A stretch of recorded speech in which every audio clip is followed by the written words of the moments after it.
Assalamualaikum warahmatullahi wabarakatuh. Kalau Rujuk, jumpa lagi di Rujuk Podcast dan hari ini gue udah bersama dengan orang paling keren di Kota Bekasi karena beliau punya tagline Bekasi keren. Siapa lagi kalau bukan Mas Tri Adianto.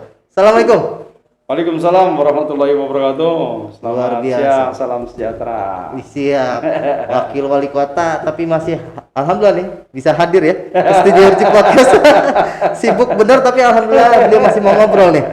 Izin Mas, kita ngobrol asik dan lebih keren lagi kayaknya. Iya. Lepas masker izin nggak apa-apa ya? Insya Allah. Iya. Kita kan udah ini Vaksin 2 kali ya? Vaksin ya? Betul, udah Samping vaksin. udah vaksin kita kan juga jaga jarak ya. Betul, jaga jarak dan alhamdulillah tes swab selalu negatif juga ya Mas. Oh gitu ya? Iya.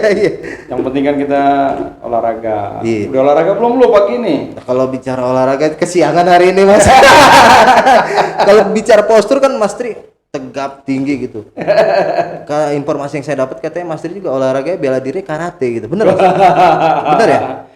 Itu kan dulu. Itu dulu ya? Dulu. Tapi masih dijaga stamina itu. Bagaimana setiap hari begitu? Ini kan ada program pemerintah ya, Bang Pepen Mas Triadianto. Ya. Ini sejak begitu ada dilantik 2018, kita punya program tuh jasmani dan rohani. Jasmani dan rohani ya? Iya, karena Jumat selalu ada pengajian. karena kita kan ada yang visinya kan jelas, Iya. Bekasi yang cerdas, kreatif, maju, sejahtera. Ada bisa. ihsannya juga ya? Iya, Iya, ihsan iya. itu pasti harus sehat jiwa dan raganya. Jiwanya sehat. Jadi Kalau Selasa Indonesia Raya kita baca adalah membangun jiwanya dan membangun raganya. bangun badannya dan bangun jiwanya. Betul, luar biasa. Oke, Makanya jadi hari Selasa Jumat Sparko ya? Sparko. Waduh. Spartan Komando. Iya. Jadi kalau gua masuk Kopassus kayak gua udah diterima nih. Diterima.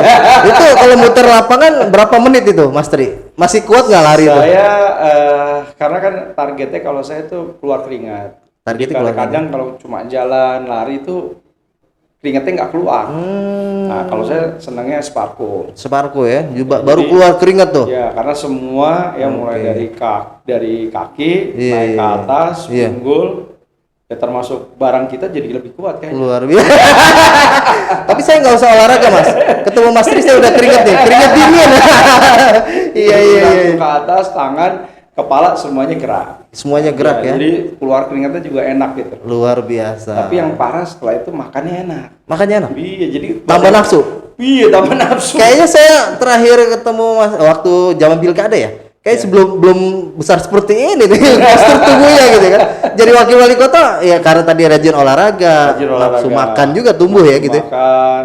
Sekarang tuh gue berat sekarang udah 98. 98. Iya, padahal gue dari 92, 93 gitu. Jadi iya, ya itu olahraganya kencang tapi ternyata makannya juga. Tapi 92 dengan postur yang tinggi ideal lah ya, masih ideal ya. Ya, kan tergantung lu yang lihat. Tapi kalau dulu lihat kayaknya masih ideal lah gitu ya. Iya. Tapi gue udah ngap. Udah nggak apa. Ngap kalau gue udah. Iya. Ya, jadi mudah-mudahan lah ya. Jadi Siap. kita bangun ya teman-teman jadi sehat dan alhamdulillah kan pada saat menghadapi pandemi COVID-19 juga ya semua fit lah ya, memberikan pelayanan walaupun kerja kita kan juga nggak ngukur waktu kan. Betul. Nggak ngukur hari, nggak ngukur waktu. Bahkan hari liburnya Mas Tri masih muter juga melayani warga ya. Muter terus.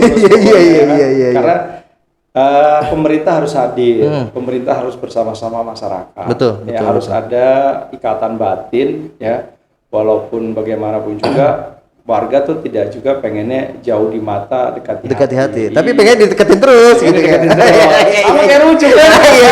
Iya, alhamdulillah nih. Gua kemarin berapa bulan ya lalu ya ke sini? Iya, artinya ini kunjungan kedua ya. Kunjungan kedua ya. Wih, jadi siap. artinya bahwa terus harus ada. Jadi secara hati dekat, tetapi secara fisikly juga pengennya kan juga disapa, ingin disentuh. Betul. Gitu lah. Karena sesuai dengan tagline-nya Mas Tri dengan Pak Wali. Ya. Dengan hati gitu. Bekerja dengan hati. Iya.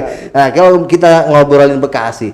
Sekarang bulan November Mas nih. Ya. November, Desember. Ini musim penghujan nih, banjir gitu kan. Ya. Nah, bagaimana upaya dari pemerintah Kota Bekasi tadi supaya hadir di tengah masyarakat begitu Mas? Ya, jadi kan sejak tahun ini sebetulnya Dinas Bina Marga dan Sumber Daya Air, kemudian lingkungan hidup, kita sudah sejak jauh lama sebetulnya mempersiapkan ini. Ya. Nah, ternyata metodenya saya kira ada yang berhasil, ada yang memang belum optimal. Betul. Contohnya adalah kita pada waktu bagaimana menyelesaikan Teluk Pucung. Teluk Pucung itu kita keluarkan alat kita itu sampai 3 alat besar. Alat berat kita tinggal di sana. Iya. Kemudian truknya juga kita tinggal di sana. Itu apa? Di normalisasi atau Normalisasi. Normalisasi ya? Tapi tidak saja normalisasi, tapi kita bentuk karena di sana Teluk Pucung itu sudah ada yang namanya forum RW. Iya. Nah, begitu dibentuk forum RW, ternyata ada turunannya yang disebut sebagai koordinator untuk penanganan terhadap infrastruktur. Sehingga masyarakatlah yang bergerak. Karena persoalan banjir, persoalan yang namanya saluran tidak saja karena sedimentasi. Betul. Tapi di sana mungkin ada tersumbatnya gorong-gorong. Betul. Karena adanya tertutupnya gorong-gorong. Itu akibat sampah itu? Bukan saja oleh sampah, oleh karena kegiatan toko, kegiatan warung. Limbah-limbah seperti itu ya? Bukan, warungnya sengaja ditutup kan? Kan ini kalau kita lihat di saluran-saluran itu atasnya kan kadang-kadang ada bangunan atau itu ya? Tuh ditutup. Betul. Menyundak di situ ya? Sehingga airnya keluar dulu ke atas, baru lagi masuk lagi di depan. Gini kan harus diselesaikan secara sosial. Betul. Ya, tidak hanya melulu harus diselesaikan secara teknis. Nah, oleh karena itu forum inilah yang gerak. Karena apa? Forum ini terdiri dari berbagai RW, sehingga terlepas dari kepentingan pribadi. Nah, terkadang kalau itu diselesaikan oleh RT sama RW, mereka kesannya ada kepentingan pribadi, khawatir ya begitu ya? Satu kepentingan pribadi, jangan-jangan terus dihujat dia. Mentang-mentang lu jadi RT RW, timbang 3 tahun aja. Padahal dia tidak pernah berpikir bahwa ini kalau terhambat di situ, sebetulnya ribuan orang warga di sekitar yang kena ya dampaknya. Ribuan orang bukan lagi, karena kan perjalanan air itu dan dari hulu ke hilir. Betul. Bukan hanya warga sekitar, tapi mungkin warga dari asalnya air itu. Dari hulu ya, awalnya mula itunya. Inilah yang kemudian kita optimalkan cara kerjanya seperti itu. Jadi bikin dulu forum RW-nya, forum RW bikin lagi sub bidangnya yang menangani terkait dengan infrastruktur. Karena awalnya itu tadinya dia hanya berpikir bidang ekonomi. Makanya Teluk Pucung pun sekarang sudah punya yang namanya kegiatan keekonomian UMKM dan kegiatan udah modern. Koperasi dalam bentuk koperasi tapi udah modern. Itu karena termasuk karena dia punya potensi. Punya potensi itu ya. Potensinya apa? Karena di sana ada hasil produk warga gitu ya? Ada kantor jasa imigrasi. Kantor imigrasi, iya. Sehingga banyak orang yang datang ke sana. Betul. Nah, di depannya itu ada tanahnya lurah dipakai untuk koperasi forum RW. Nah, jadi itu tadi. Sekarang di sana ada juga yang mengisi itu adalah produk dari UMKM dari warga sekitar itu ya. Nah, jadi adalah yang penting-penting saya kira juga bagaimana melihat peluang. Gue ini punya peluang nih, gue punya satu tarikan perjalanan di mana setiap orang mau keluar negeri pasti bikin paspor. Betul. Menunggu paspor pasti kan? Paspor habis, walaupun nggak mau keluar negeri tetap diperpanjang. Iya. Contohnya Lukman kan, walaupun nggak pernah keluar negeri. Tapi kan paspornya. Kalau diajak boleh lah. Iya. Tapi kan paspor punya, karena sewaktu-waktu begitu mau pergi dia udah siap. Pasti udah siap ya. Nah itulah. Nah ini potensi. Nah itu tadi terkait dengan banjir juga seperti itu. Sehingga yang rewel, kemudian yang bergerak ini warga masyarakat. Oh ternyata di sana ada petani yang kemudian sengaja ditutup jalan airnya supaya dia bisa dapat untuk menyirami tanamannya. Buat irigasi mereka tuh buat irigasi mereka. Ini kan hal-hal yang seperti ini yang teknis yang kita temui di lapangan. Betul. Jadi pendekatannya lebih sosial sebenarnya kalau bicara itu. Saya kira lebih sosial dan ini terjadi banyak di Kota Bekasi. Karena apa? Satu perumahan dengan perumahan lain itu terintegrasi. Betul. Kan nggak bisa. Sungai itu kan nggak bisa dipecah di sini kemudian dipindahin kemana. Nah ini yang terjadi. Di sini dihambat sama perumahan yang baru dibangun, seakan-akan dia tidak mau nerima air. Betul. Sementara yang ini kan nggak bisa lagi. Nggak mungkin kembali lagi ke hulu. Iya. Ini yang saya kira persoalan-persoalan sosial yang harusnya ini diselesaikan ke depan. Walaupun memang secara faktualnya kita menghadapi persoalan karena memang perkembangan kota yang demikian dinamis. Betul. Selalu berkembang Kota Bekasi ini ya, selalu maju. Bukan saja selalu, tetapi cepat. Cepat perkembangannya. Bayangkan udah ada double tol di atas. LRT, KCIC bentar lagi. KCIC. Ada becak kayu. Ada double track. Betul. Artinya apa? Artinya orang datang ke Bekasi itu karena dia melihat Bekasi paling gampang aksesibilitasnya. Aksesnya, ya. 1 kali 24 jam lo naik apa aja bisa. Bisa sampai sini ya. Sampai naik ojek aja bisa. Iya, ya. iya. Asal jangan becek ya.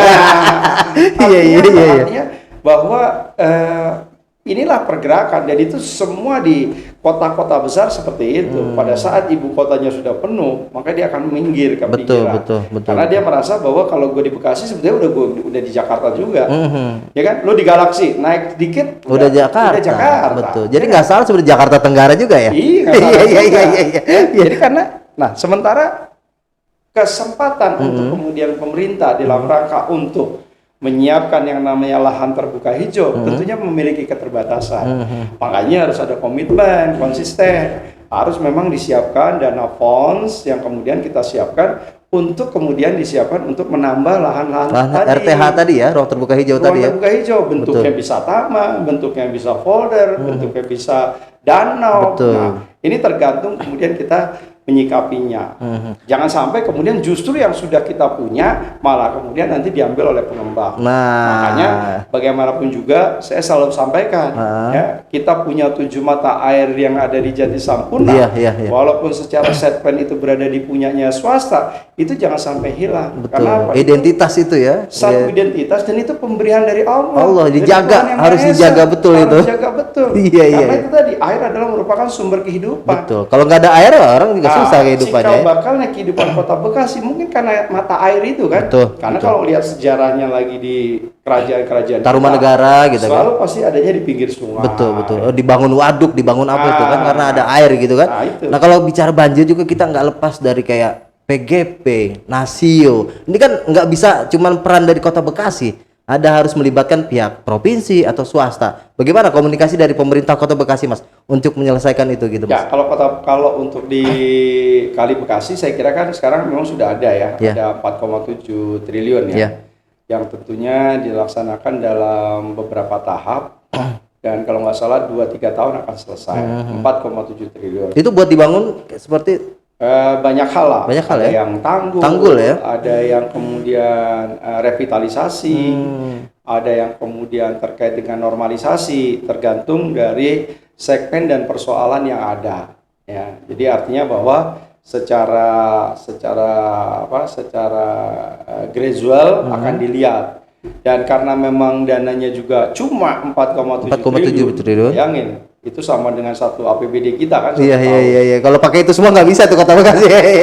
Nah, 4,7 triliun itu kan juga masih sangat jauh dibandingkan dengan kebutuhan. Betul. Ya, jadi saya kira juga ini dibutuhkan proaktif dari warga masyarakat. Jadi warga masyarakat yang merasa bahwa mereka berada di daerah GSS, Dekat bantaran kali gitu ya. Tidak, GSS ya. artinya masuk dalam Garis padan sungai. Garis padan sungai. Itu jaraknya berapa? 30 meter itu berapa, Mas? 40 meter. 40 meter ya? Harusnya 40 meter.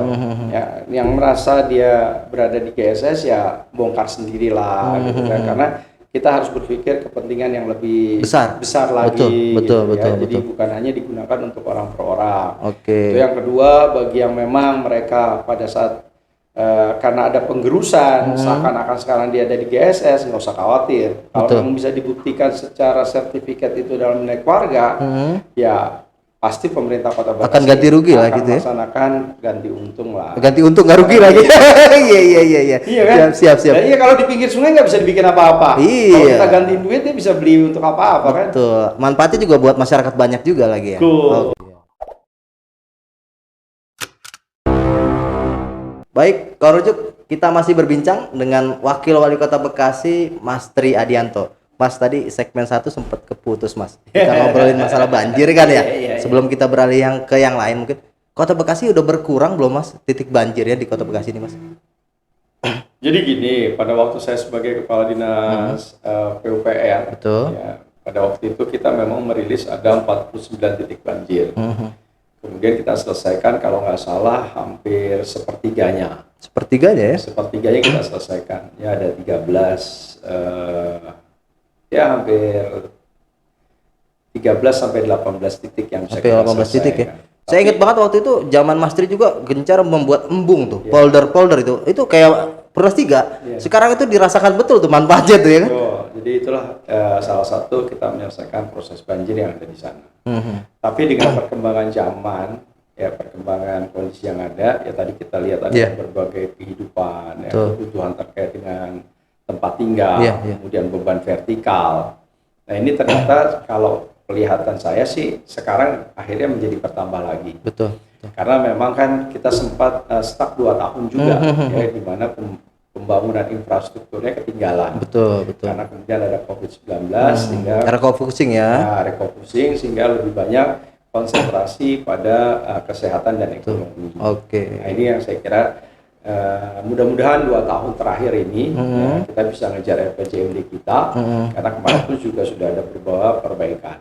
Tapi upaya kita terus kita lakukan dan kita sedang lagi berupaya membuat inovasi. Ya salah satu contohnya adalah kayak di depan Kecamatan Jatiasi. Nah, kita bikin yang namanya biopori. Kalau dulu biopori itu cuma lubang kecil. Lubang aja, betul. Bentuknya udah kotak. Lebarnya kurang lebih 2 meter, nanti ke dalam. Jadi resapannya lebih banyak ya, lebih besar ya? Karena dalamnya hampir 30 meter.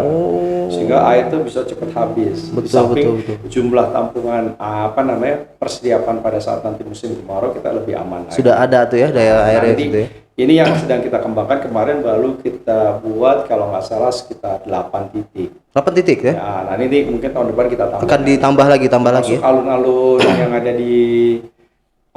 yang ada di Teluk Pucung. Terus kemudian 202. Makanya sekarang kan 202 relatif sudah tidak ada genangan juga. Betul. Itu tadi ada beberapa yang kita arahkan. Jadi memang kan kontur di Kota Bekasi ini contoh BSK lah ya, karena BSK itu ternyata memang paling rendah. Cekung gitu ya? Paling cekung di antara kemudian yang di hulu Galaksi gitu. Galaksi 19 ketemu di BSK 16. Tapi di Islamic udah 18. Jadi memang posisinya begitu ya. Nah, kemarin hal-hal yang kayak gini nih yang menurut saya juga kita persiapkan, ya udah bikin aja yang kita resapkan, kembalikan ke dalam tanah gitu, sehingga mungkin ada perlu beberapa. Kalau memang tidak ada lahan, saya kira penggunaan di tengah jalan pun bisa kita lakukan. Oke. Sebenarnya duplikasi crossing juga bermanfaat juga nggak sih Mas? Kalau kemarin kan sempat ada itu dengan sistem pompa gitu tuh. Iya. Apapun ceritanya bahwa itu adalah salah satu bagian untuk menyelesaikan.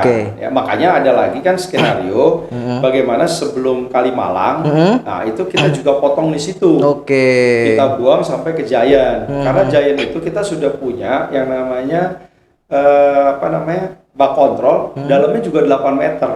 Nah dari sana kita sebetulnya sudah punya pompa, kita pompa nanti buangnya itu melalui Kemakmuran. Nah Kemakmuran itu bawahnya itu sudah ada. Yang Kemenak lama ya situ ya, deket situ Kemakmuran situ. Yang bukan Kemenak tapi yang kantornya radar tuh. Oh, Sun City Square. Nah, depan itu, jalan itu tuh sudah ada kita 2x2. 2x2. Jadi tinggian tinggian boxnya daripada tinggian ente kan. Iya. Saya 2 meternya nggak cukup. Iya. Karena memang itu sudah kita siapkan. Karena pada waktu itu adalah bagaimana kita menciptakan jangan sampai mukanya kita, ya segitiga emasnya kita, ya yang ada di Bekasi Barat itu mengalami banjir. Kan ingat pada waktu itu tahun berapa tuh 98 atau 99. Ya Giant kebanjiran, kebanjiran. Nah ini kan membuat branding kota nggak bagus. Kota Bekasi, karena orang masuk pasti lewat situ tuh ya, pintu Bekasi Barat dulu tuh kan. Kalau kemudian di situ tergenang kan nggak bagus lah. Betul. Untuk menjual nama Bekasi. Nah, makanya kita buatin di situ sehingga nanti semua kawasan itu masuknya ke sana. Nah sekarang kan relatif sudah terkendali. Nah artinya kalau kita tambahin air dari Galaksi ke sana dengan dipompa sehingga nanti langsung airnya masuk ke Kali Bekasi tapi yang udah di bawah. Yang udah di bawah, tidak lagi Kali Bekasi yang di atas. Betul. Tapi udah di bawah. Hebat ya kalau bicara kayak teknis kayak gitu ya Mas ya. Luar biasa gitu, bisa langsung ke bawah gitu kan. Ini kan terus kita lakukan pada waktu saya menjadi kepala dinas PUPR. Nah inilah kenapa pada waktu itu kita tawarkan ini juga menjadi salah satu solusi sehingga nanti tidak semua air yang dari Galaksi juga lempar ke BSK.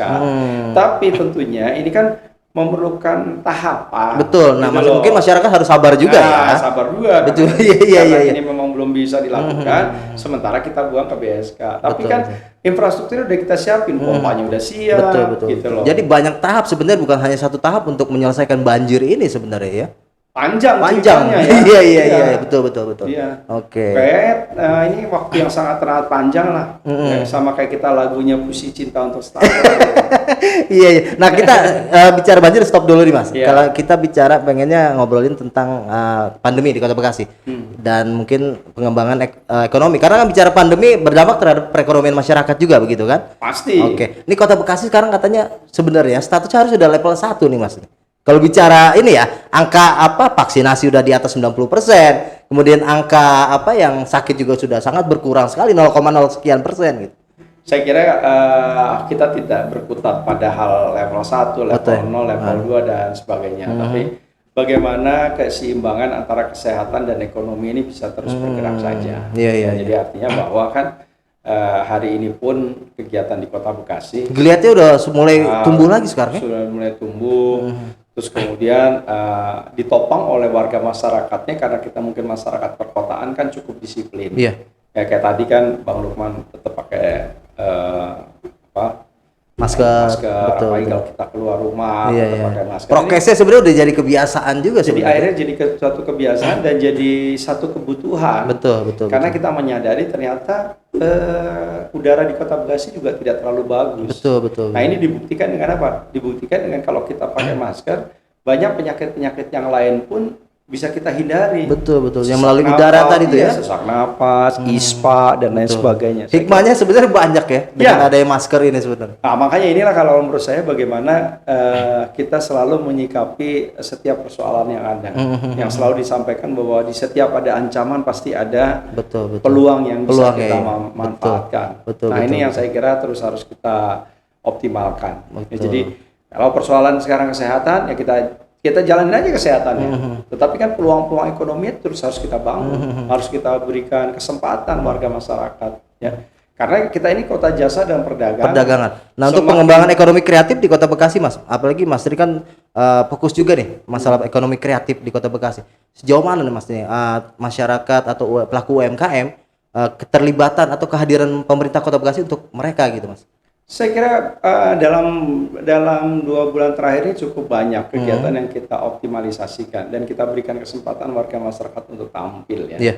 Kemarin misalnya ada Bekasi Fashion Week, Betul. ya, di mana itu dirilis tidak saja secara skala nasional, tetapi juga internasional. Internasional juga ya. Karena kita menggait misalnya event organizer yang kemudian dia mampu menyajikan itu dalam bentuk streaming ya, sehingga itu bisa melibatkan hampir 200 negara misalnya. Menjangkau 200 negara? Ya, jadi luar biasa ya? Ya, jadi artinya itu kan satu bentuk upaya bagaimana kita memperluas pasar yang ada. Apalagi kemudian trend centernya ya, pakaian hijab itu ada sebetulnya di Indonesia. Ada di Indonesia ya? Di Indonesia. Betul. Dan itu lebih girohnya tuh lebih ciamik gitu ya. Iya, Iya kan lebih keren. Gitu loh, ya. Karena hijab kita tuh keren-keren gitu. Dan itu ditopang oleh desainer-desainer yang hebat. Betul. Dan representasinya ternyata desainer itu banyak yang ada di Kota Bekasi. Di Kota Bekasi? Di Kota Bekasi. Jadi sekarang kalau kalau buat teman-teman ya untuk bisa dapat model yang bagus dan murah, kenapa harus jauh-jauh? Jauh, di Bekasi juga banyak ya? Bekasi juga banyak. Iya. Nggak kalah sebenarnya ya kalau hasilnya ya. Makanya awal begitu saya 2018 saya dilantik itu kita coba yang namanya memasarkan yang namanya batik Bekasi. Betul, kita bawa ke Eropa. Kita tampil di Perancis, kita tampil di Jerman, kita tampil di Belanda. Iya. Supaya menimbulkan kebanggaan bahwa identitas Kota Bekasi tadi dikenalkan sana ya. Itu lu jangan malu gitu loh. Iya. Bekasi ini juga udah masuk go internasional. Gitu. Iya, luar biasa ya. Gitu loh, disenengin oleh orang-orang di luar negeri gitu loh. Nah, inilah yang menurut saya satu potensi. Jadi tidak melulu kemudian UMKM hanya berkutat kepada makanan, tetapi yang tadi ada nilai-nilai kreatif. Ada nilai lain ya. Walaupun kita tidak meninggalkan itu. Kuliner tetap yang pertama lah, utama ya. Makanya kemarin juga kita kerjasama dengan Gempi Generasi Indonesia itu, ya ini kan ada pameran kuliner. Ada pameran kuliner ya. Khas Bekasi. Jadi artinya disitulah berkumpul ya para makanan khas yang ada di Kota Bekasi untuk tampil. Jadi kita berikan kesempatan. Belum lagi kemarin kita juga kerjasama dengan ada dari ibu-ibu dari UMKM yang di bawah Betel ya. Nah, mereka juga mengkondisikan ya bagaimana jamaah untuk kemudian hadir ke Lagon, kemudian di Lagon juga kemarin sama IPMI juga kalau nggak salah, Ikatan Pengusaha Muslim Indonesia ya. Nah, kebetulan juga IPMI. Iya. Dan itu kan juga mereka ulang tahun. Iya. Dan kemudian juga diisi dengan hal-hal yang kreatif. Kreatif ya. Passion saya lihat itu ya. Iya. Karena memang itu ini kan sesuatu yang sekarang dibutuhkan. Betul. Ya, kemarin kita nggak beli apa-apa, belinya jamu itu ya, beras kencur. Buat daya tahan tubuh imunitas. Sekarang udah bisa lifestyle ya. Lifestyle Iya. Betul. Nah, di samping juga kita lagi berupaya bagaimana anak muda kita membuat hub-hub yang baru. Ya, satu konstelasi yang besar. Kita cukup bangga Indonesia salah satu negara yang memiliki hub yang paling banyak. Ya, pertumbuhannya paling cepat. Paling cepat ya.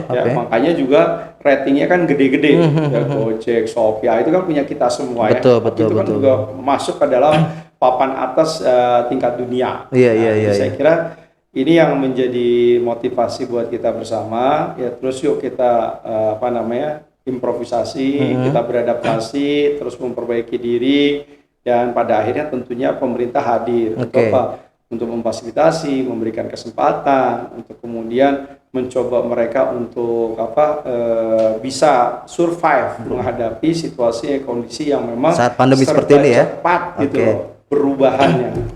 Ya. Jadi optimis. Ini kan salah satu kreatif inovasi juga. Rujuk ini ya. Iya. Udah nggak lagi nulis, ya, makanya ngomong mulu. Betul, makanya kan keren ya kan. Iya. Jadi optimis 2022 Kota Bekasi ekonomi akan tumbuh terus ya.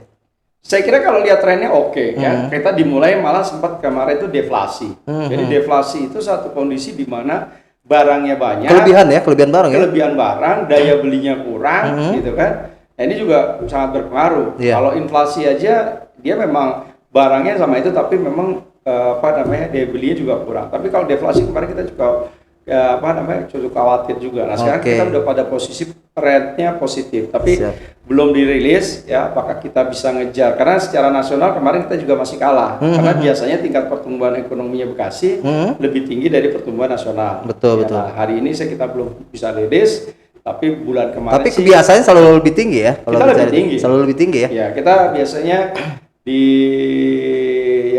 antara 0,5% pertumbuhannya segitu ya? Iya. Luar biasa ya. Lebihnya dari tingkat nasional. Iya. Nasional misalnya kayak kemarin kan hanya 5,5, 6,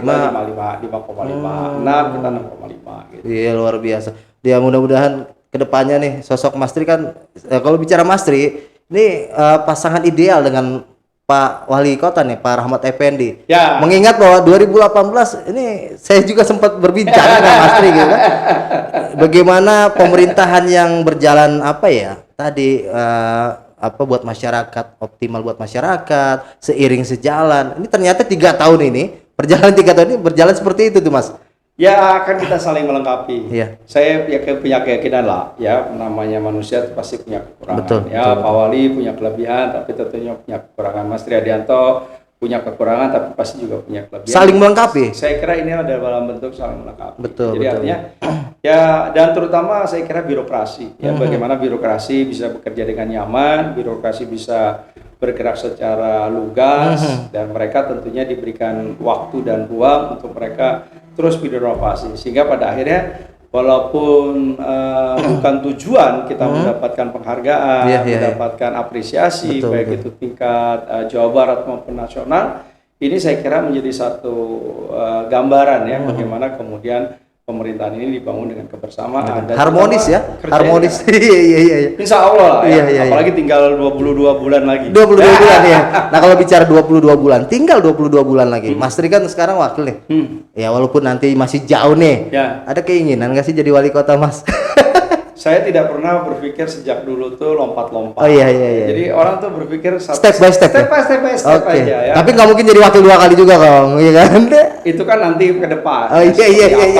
Perkembangannya dan tentunya kembali lagi kepada masyarakat. Betul. Karena pilihan itu kan bukan kita. Betul, betul. Pilihan itu adalah pilihan dari warga masyarakat. Yang penting sekarang kalau menurut saya tunjukkan kinerja, tunjukkan bahwa kita perhatian dan peduli, dan tentunya banyak persoalan-persoalan yang kemudian menjadi hari ini yang belum bisa terjawab. Tentunya dalam 2 tahun akan kita jawab. Kalau tidak 2 tahun kita bisa jawab, ya hendaknya kan kita bisa lanjutkan. Betul, kesinambungan jadinya. Kesinambungan. Oke. Sehingga proses pembangunan itu tidak berhenti. Betul, betul. Karena itu tadi bagaimana kita belajar Repelita, ya pembangunan 25 tahun dan lain sebagainya. Melalui RPJMD kalau Kota Bekasi ya. Yang penting semuanya adalah dalam konteks on the track, aturan, ketentuan, hasil kajian ya yang dilakukan tidak saja oleh akademisi tetapi juga warga masyarakat. Melibatkan semua stakeholder. Stakeholder terutama rujuk kayak teman-teman wartawan. Ini kan sesuatu mereka pasti punya Pilar keempat gitu loh Mas. Pers ini pilar keempat gitu kan. Iya, pilar keempat betul. Jadi artinya karena apa? Mereka pasti punya mata, punya telinga, punya pikiran yang jauh ke depan. Nah inilah saya kira kalau ini bisa kita kolaborasi, kita bisa selalu diskusi, ya selalu kita bisa menerima input. Saya kira apapun bisa kita lakukan lah. Ya. Ini kalau ngobrol sama Mas Tri kayaknya nggak ingat waktu kayaknya. Sebenarnya ada agenda panjang gitu kan. Iya kayak pengen seharian gitu. Cuman agenda Mas Tri kan padat hari ini gitu kan. Mungkin kita sambung nanti ya Mas ya. Mudah-mudahan bisa hadir lagi ke sini gitu Mas. Cuman mungkin sebelum kita tutup Mas, ada pesan buat warga tercinta di Kota Bekasi Mas dari sosok Wakil Wali Kota Bekasi. Silakan Mas Tri. Ya. Jadi buat warga masyarakat Kota Bekasi, yuk kita bareng-bareng menyelesaikan persoalan yang ada kita hadapi. Dan insya Allah ya masukan, ide, saran ya bisa ditujukan ke Mas Triadianto. Insya Allah 1 kali 24 jam pasti dijawab. Di IG-nya apa Mas? Boleh? IG-nya apa? IG-nya Mas Triadianto. Mas Triadianto ya? Iya. Oke. Atau IG saya di media sosial saya semuanya Mas Triadianto. Oke. Itu langsung direspon langsung ya? Saya respon ya, ada di 24 jam. Saya punya Twitter, Oke. saya punya Facebook dan saya punya Instagram. Luar biasa kalau rujuk. Kita doakan mudah-mudahan beliau ini jadi pemimpin di Kota Bekasi selanjutnya. Amin amin. Ya rabbal alamin. Oke, kalau rujuk demikian perbincangan kami dengan Wakil Wali Kota Bekasi yang sangat humble, Mas Triadianto. Semoga beliau diberikan kesehatan dalam melaksanakan tugasnya. Jangan lupa dukung terus channel Rukun Jurnalis Bekasi dengan cara like, komen, subscribe, dan share sebanyak-banyaknya. Gue Muhammad Lukman undur diri. Wassalamualaikum warahmatullahi wabarakatuh. Waalaikumsalam warahmatullahi wabarakatuh.